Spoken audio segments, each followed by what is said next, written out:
कभी सोचा है कि किसी की सबसे बड़ी ताकत वही उसकी सबसे बड़ी कमजोरी भी बन सकती है? सुनने में अजीब लगता है ना? पर वैदिक ज्योतिष में जब राहु पहले घर में बैठते हैं तो ठीक यही होता है। तो आज चलिए इसी शक्तिशाली दो-धारी तलवार के हर पहलू को जरा करीब से समझते हैं। तो सोचिए जरा, अगर किसी की पर्सनैलिटी किसी के वजूद के ठीक बीचों बीच एम्बिशन यानी महत्वाकांक्षा का कच्चा अनफिल्टर्ड एसेंस डाल दिया जाए तो क्या होगा? ये कोई छोटा मोटा बदलाव नहीं है, बिल्कुल नहीं। ये तो एक भूकंप की तरह है जो किसी के जीवन की पूरी दिशा ही बदल कर रख सकता है। तो चलिए देखते हैं कि ये होता कैसे है। राहु की शक्ति का जो पहला और शायद सबसे साफ दिखने वाला तोहफा है वो दिमागी दुनिया में मिलता है। जी हाँ, ये एक असाधारण बौद्धिक शक्ति का उपहार है। देखिए, ये सिर्फ होशियार होने की बात नहीं है।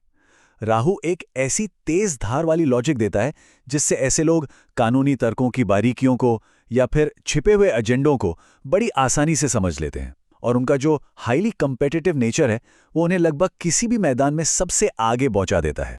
और ये जो इतनी शक्तिशाली बुद्धि है, ये यूं ही बेकार नहीं जाती। ये एक ऐसे इंजन को ताकत देती है जो कभी थकता नहीं, मतलब बेहिसाब महत्वाकांक्षा। यही वो चिंगारी है जो दुनियावी सफलता की आग को भड़काती है। ये कोई सफलता के लिए हल्की फुल्की चाहत नहीं है। ये तो एक ऐसी भूख है जो रूह में गहराई तक बसी हुई है। रुतबे के लिए, प्रभाव के लिए और दौलत के लिए एक ऐसी तड़प जो उनके हर एक फैसले के पीछे होती है। और इसका नतीजा अक्सर हैरान कर देने वाला होता है। जैसा कि पुराने ग्रंथों में कहा गया है, वे फर्श से अर्श तक का सफर तय करते हैं। ये असल में रंक से राजा बनने की कहानी है जो सिर्फ और सिर्फ इच्छा शक्ति और बुद्धि के दम पर लिखी जाती है। लेकिन ये जो जबरदस्त ऊर्जा है, ये हमेशा अंदर की तरफ ही काम नहीं करती। जब इसका रुख बाहर की ओर होता है तो एक बहुत शक्तिशाली शक्ति पैदा होती है, समाज का विद्रोही जो स्टेटस को चुनौती देता है। ऐसे लोग मौजूदा हालात से कभी संतुष्ट नहीं होते। वे समाज के आर्किटेक्ट बन जाते हैं जो पुरानी दकियानूसी परंपराओं पर सवाल उठाते हैं और उन्हें तोड़ने की हिम्मत भी रखते हैं। वे नए विचारों और साहसिक प्रयोगों के असली चैंपियन होते हैं। लेकिन हर तेज रोशनी अपने साथ एक गहरी परछाई भी तो लाती है। राहु की ये जो अपार शक्ति है, इसकी एक बहुत गंभीर कीमत चुकानी पड़ती है। तो अब हम राहु की इसी छाया में कदम रख रहे हैं। और यहीं पर वो जो दोधारी तलवार की बात हम कर रहे थे ना, इसकी धार और भी ज्यादा तेज हो जाती है।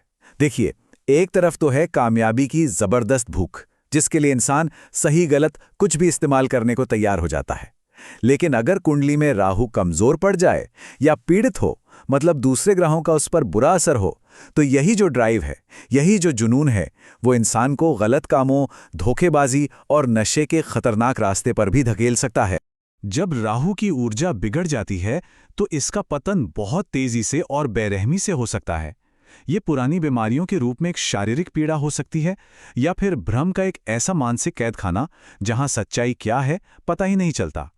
निराशा की भारी भावनाएं हावी हो सकती हैं और नशे का आकर्षण एक लगातार बना रहने वाला खतरनाक सच बन जाता है। और ये बात हमें राहु के प्रभाव के बिल्कुल केंद्र में ले आती है। एक ऐसी शक्ति जो सफलता और असफलता दोनों से कहीं आगे है। ये है अधूरी इच्छाओं की कभी न खत्म होने वाली गूंज। सोचिए कि कोई पहाड़ पर चढ़ रहा है। वो चोटी पर पहुंचता है, लेकिन जश्न मनाने के बजाय उसकी आंखें तुरंत एक और उससे भी ऊंची चोटी पर टिक जाती हैं। बस यही राहु का अनुभव है।